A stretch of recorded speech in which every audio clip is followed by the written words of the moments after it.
ご視聴いただきありがとうございます。アズパンです。今回のテーマはロレックスの新作についてです。一個人が予想しても当たらないのは分かっているので、この時期だからこその話をしてみたいと思います。ロレックスを購入してから数年しか経っていませんが、直近3年間で起こったことを振り返っています。普通の会社員が考えていることですが、もしかしたら正規店で購入できるヒントになるかもしれません。ロレックスについてがメインとなっておりますが、興味があればチャンネル登録をお願いします。仕事をしながらなので間違っているかもしれませんが、ロレックスの新作発表日は毎年よくわかりません。ただ、毎年3月下旬から4月初旬にホームページの更新があり、新作を見ることができるようになります。時計好きということもあり、YouTube のおすすめで新作発表動画が上がってきて、毎年気がつく感じです。動画まで作っておいて正確な情報を伝えられませんが、私は正確な発表日は購入に対して重要ではないと思っています。毎年そうなんですが、iPhone のように発表日に購入開始ではないので、情報が早いからといって買えるわけではないからです。新作の考察については皆さんの方がよく知っているかと思います。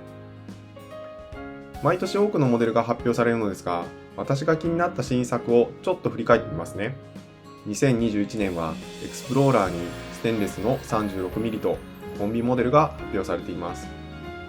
大きめが好きな私としてはサイズダウンは少し残念でした。コンビも予算的には厳しかったので候補にはなりませんでした。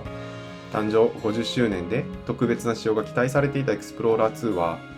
226570となり、パワーリザーブが70時間になりました。 GMT マスター2にはオイスターブレスが追加になったり、スカイドエラーにはジュビリーブレスも追加されました。他にもありますが、2021年は新作が少なかったように感じています。2022年はエアキングが126900になりました。エアキングの新作予想はいろんな人がしていたように思います。リューズガードについては賛否がありましたが、パワーリザーブが70時間に増えて使いやすくなったと思います。新作発表後は新旧モデルともに注目されて人気が高まったと思います。私の後輩も旧モデルを購入していました。あとは GMT マスター2のレフティが話題になっていました。やっぱり緑は人気出ますよね。実物に触れる機会があったのですが、ユーズの位置の関係で日時調整に違和感がありました。キャリバー3285はただでさえ調整が手間なので、ユーズの左右変更でさらに混乱してしまいます。時計をしているとリューズが当たっていたいので、左右逆のデザインは好きだしかっこいいとは思っています。オイスターパーペチュアルの空張りが減ったのは残念な発表でした。2023年は新作が多くてテンションが上がったのを覚えています。デイトナが誕生60年目だったので注目されていましたが、予想通り新モデルが出ました。詳しく見ていなかったのでホームページで確認しただけですが、新旧どちらもかっこいいなと思ってました。どちらに出会えても絶対買おうと思っていましたが、買える時計だとは正直思っていなかったです。エクスプローラーに 40mm サイズが発表されたのも嬉しかったですね。私にとっては 36mm は小さく感じていました。サンマリーナのノンデイトを購入した後だったので購入候補にはなりませんでした。あとはスカイドエラーのムーブメント変更ですね。ずっと欲しかったスカイドエラーですが、ムーブメントの変更だけでなく新色の緑も追加されました。旧モデルは白、黒、青にブレス2種類の計6種類でしたが、新モデルは緑が増えて8種類になったので、希望の設定難易度が上がったなというふうに感じてました。出会えるのであれば旧モデルでもいいから希望ダイヤルを探そうと思ってました。他にも1908が発表されていました。カーベルトの時計を1本欲しいと思ってカラトラバやサクソニアを探していたので心が揺れ動きました。私は購入順を気にするタイプなので、ゴールドモデルはもう少し先かなというふうに思ってます。オイスターパーペチュアルにセレブレーションダイヤルが追加されたのも面白かったですが、減ったから割りも増やしてほしかったですね。ロレックスに詳しくない私でもこんな感じで想像を膨らましていました。在庫が少ない中、狙って購入できる時計ではありませんが、新作発表前後は時計ファンにとって幸せな時間です。そしてたくさんの時計ファンにとって購入候補に変化がある時期だと思います。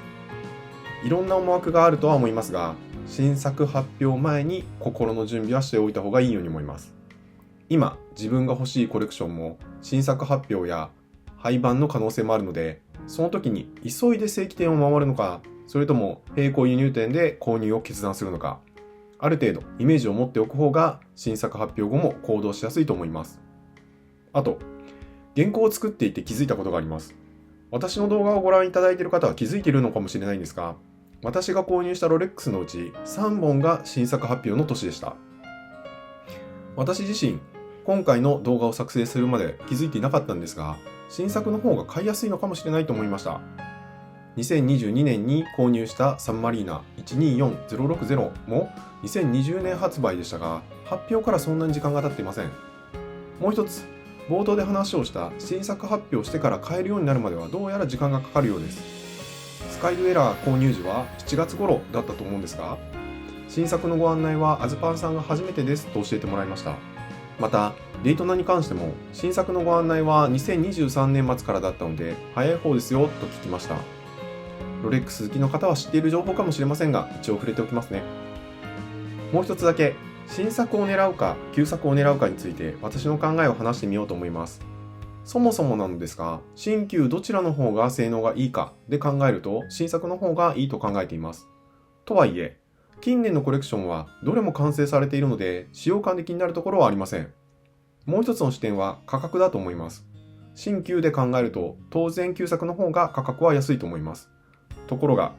最近のロレックスは年に数回の値上げがあります。ということは、リファレンスベースで考えるのであれば、最もお買い得に買えるタイミングは新作発表直後ということになります。いずれにせよ、新作発表が待ち遠しいですね。